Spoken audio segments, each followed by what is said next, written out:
jumlah wisatawan yang datang ini persentase kegiatan wisatanya adalah diving begitu.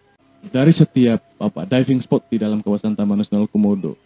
Adakah kakak melihat bahwa jumlah dari diver yang melakukan kegiatan diving ini itu juga berpengaruh terhadap destinasi atau tempat dive itu sendiri? Ya, itu bisa saja ya. Jadi soal saking banyaknya yang tidak di over inilah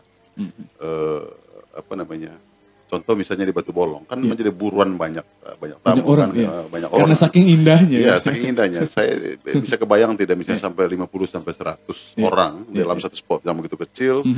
Saya pikir pertama memang sudah tidak nikmat itu diving. Itu hanya bikin bubble city aja menurut saya, bikin kota bubble di bawah air. Oh begitu. Ya, kota gelembung. Ya, hanya yang dilihat kan sudah tidak ada karang lagi, yang lihat hanya gelembung-gelembung air.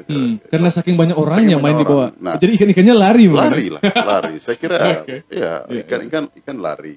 Kemudian kontrol soal tadi itu menyelamatkan alamnya juga agak sulit jadinya di situ.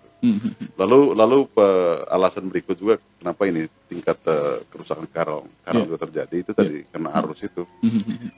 Kalau sepanjang masih kita terima tamu-tamu diver yang levelnya open water, saya kira juga ini alasan untuk yang bisa membantu mempercepat kerusakan itu sendiri. Ya. Nah ini bukan sekedar bahwa dia minimal advance, tetapi lihat di lognya, log dive. Artinya seberapa sering dia melakukan kegiatan diving? Dan kapan terakhir dan seterusnya. Mestinya setiap perusahaan diving selalu ada check dive. Selalu ada check dive. Lognya itu sendiri kita periksa, tapi siap mau dia instruktur, mau dia dive master, mau berapa puluhan tahun dia menjadi penyelam, tapi begitu datang ke Komodo wajib check dive sebelum masuk ke dalam area Taman Nasional Komodo. Check dive-nya bisa di Bidadari, bisa di luar inilah, di luar spot-spot diving. Seberapa kecakapan dia? Seberapa dia masih bisa kontrol nggak buoyancy-nya?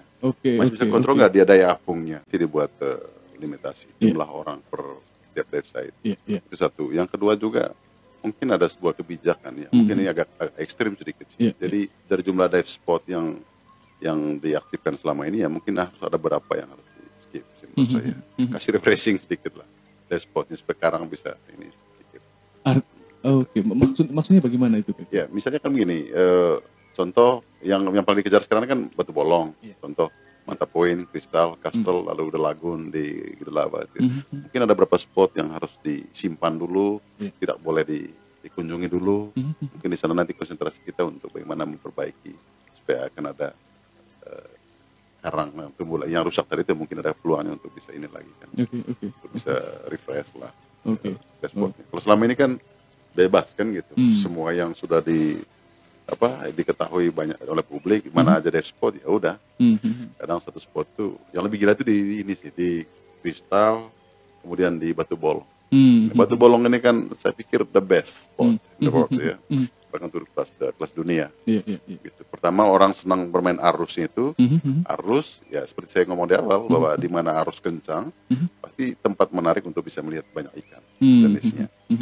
Nah, tapi sayang waktu yang bersamaan ada cerita lain bahwa banyak orang menyaksikan keindahan itu saking banyaknya ikan, tapi terumbu karang pasti banyak ini yang dihancurkan, yang dikorbankan. Bayanglah 50 diver, 100 diver per satu site, tempat, gitu. Itu satu. Yang kedua, ini juga masih ini antara kru kapal yang memang belum ini terintegrasi baik program atau planningnya di kapal ya. Jadi masih banyak kru kapal yang tidak paham bagaimana di mana menurunkan tamu, di mana menaikkan tamu. Jadi kadang juga tamu masih bisa berdiri di karang dan seterusnya. Nah, ini juga memang sudah mulai sih sekarang, sudah mulai bahwa di beberapa perusahaan diving itu kru kapal yang non diver ya, sudah mulai diperkenalkan. So at least lah ada standar yang bisa mereka pelajari. Tapi dari dulu itu juga salah satu faktor. Misalnya diving di Tatawa. Di Tatawa saking karena arus, karena tamu akhirnya lari ke dangkal dan dia berdiri di koral sambil menunggu skoci datang jemput. Ini kan kacau ya. Kacau. Sekarang saya tidak tahu sekarang, tapi kita pernah menyaksikan seperti itu. Dari pengalaman kakak tadi ya. Sehingga menurut saya bahwa antara kru kapal, jadi kapten dengan dive guide-nya memang harus ada sinergisitas soal dive plan gitu. Ini juga penting. Itu yang boleh datang dan diving di perairan Komodo ini minimal advance open water. Advance tuh, bahwa dia sudah pernah melakukan deep dive, dia sudah melakukan drift dive, gitu. Jadi dan control buoyancy-nya memang sudah benar-benar terlatih di sana. Kalau open water ini kan, ya kalau kita dulu kan ambil open water untuk orientasi jadi pemandu, ya pasti 6 bulan belum selesai open water. Tapi kalau dive for business ini kan 4 hari open water udah kelar. Oh begitu. Iya kan, 2 hari di kolam, 2 hari di laut di dangkal, ya besok dibawa ke Batu Bolong. Kan for business kan gitu. Ini juga soal. Oke. Gitu. Nah, itu juga seperti yang Kakak Sten tadi sampaikan bahwa ternyata kontribusi kerusakan ekosistem di perairan itu ya bukan saja dari wisatawan ya, tetapi human error dari kita sebagai penyedia jasa ya.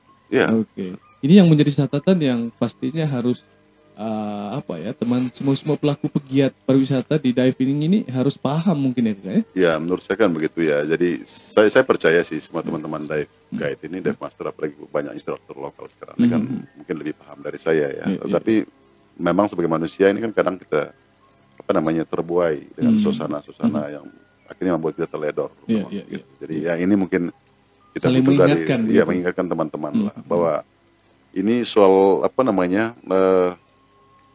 bleaching ini saja, bleaching event ini kan peristiwa pemutihan koral ya.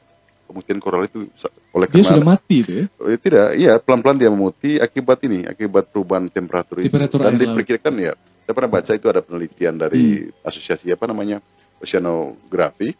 Itu mereka perkirakan di 2100 itu sudah punah. 2100.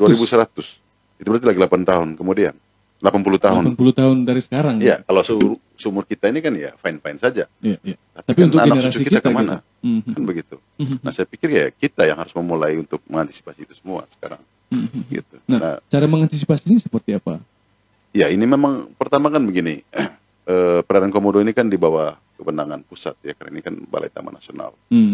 Nah, intervensi pembangunan juga selama ini kan lumayan bagus menurut saya, tapi terkonsentrasi di darat. Gitu. Jadi menurut saya sudah mutlak dimulailah ada aksi untuk menghadapi ancaman kepunahan itu. Yang pertama mungkin restorasi.